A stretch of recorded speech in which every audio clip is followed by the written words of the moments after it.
Voilà, nous allons prendre les actualités du jour et nous commençons avec le Sénat RDC qui a tweeté. Le Sénat a adopté ce lundi 20 juillet deux textes majeurs relatifs aux finances publiques et à la recherche scientifique.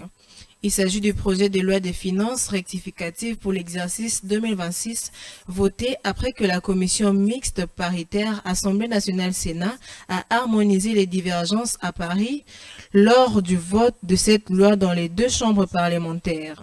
Dès lors, ce texte de la loi approuvé en deux termes identiques fixe de nouvelles prévisions budgétaires du pouvoir central à 50 886,3 milliards de francs congolais contre les 54 335,8 milliards prévus dans la loi des finances initiales, soit une diminution de 6,4%.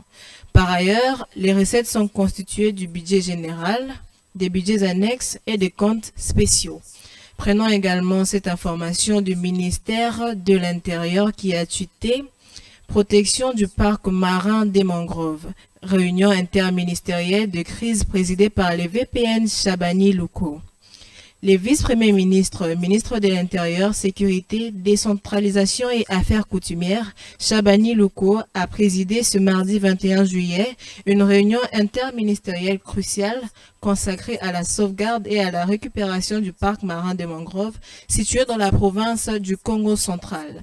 Cette rencontre a réuni les ministres d'État en charge de l'urbanisme et habitat, Alexis Guissaro, et des experts du ministère des Affaires foncières ainsi qu'une délégation de l'Institut congolais pour la conservation de la nature, ICCN.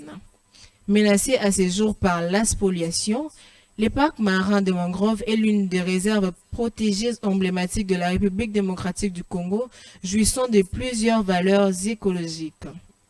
Prenons également ce titre de Marcel Kitambala qui a tweeté RDC Chine, lancement de l'évaluation du contrat infrastructure contre mine.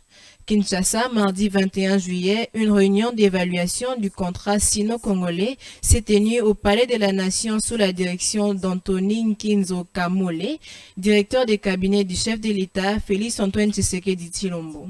Organisée en vertu de l'article 18 de la Convention et de l'article 1er, l'avenant numéro 5 signé en 2024. Cette rencontre a réuni la PPCSC et la GECAMINE, la CGT, la primature ainsi que les ministères des Finances, des infrastructures, et des mines. L'objectif, définir la méthodologie d'une évaluation approfondie qui débutera le jeudi 23 juillet et se poursuivra jusqu'à mi-août. Prenons également ce tweet de la primature de la République. 21 juillet 2026, la première ministre chef du gouvernement Judith Suminwa Tuluka a présidé la deuxième réunion de la commission spéciale chargée du recouvrement de près de 350 millions de dollars américains et des créances en souffrance du Fonds de promotion de l'industrie. Identification de 6 catégories de créances et des définitions des stratégies adaptées. Mise en place de 3 sous-commissions chargées de produire leur premier rapport dans un délai d'1 mois. Priorité accordée au règlement à l'amiable avant les recours au recouvrement forcé. Première démarche engagée par certains débiteurs pour régulariser leur situation. Prenons également cette information du ministère de l'économie. Le vice-premier ministre ministère de l'économie nationale, Moukoko Samba, a reçu le mardi 21 juillet un diplôme de mérite décerné par la Fédération des étudiants congolais de Belgique.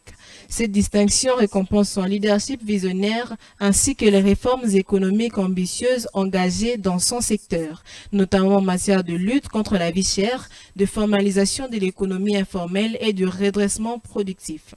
À l'issue de cette rencontre, Daniel Moukoko Samba a exhorté les étudiants congolais à aimer leur pays, à s'y engager pleinement et à contribuer activement à sa construction, tant sur le plan physique, social qu'économique. Prenons également ces tweets du ministère de la Communication qui met un point de situation le 19 juillet 2026. La riposte contre Ebola se poursuit avec une mobilisation renforcée dans les 5 provinces concernées, notamment Haut-Uele, Ituri, Nord-Kivu, Sud-Kivu et Chopo. Les équipes sanitaires poursuivent les opérations de surveillance, de prise en charge et de suivi des contacts afin de contenir la propagation de la maladie. À ce jour, 2423 cas confirmés ont été enregistrés, dont 734 patients en isolement ou hospitalisation, 469 personnes guéries et 967 décès. Le taux de létalité s'établit à 39,9%, tandis que le taux de suivi de contact est de 81,1%. Les capacités de surveillance et d'investigation continue de se renforcer avec plus de 80% des alertes épidémiologiques investiguées en moins de 24 heures. Les structures de prise en charge demeurent pleinement opérationnelles avec plus de 700 patients suivis et une progression continue du nombre de guérisons.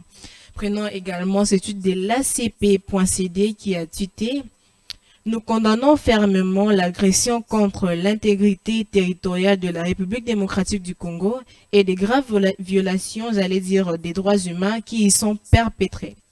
Nous apportons notre soutien concret sur le terrain avec nos différents partenaires dans la lutte contre le virus Ebola.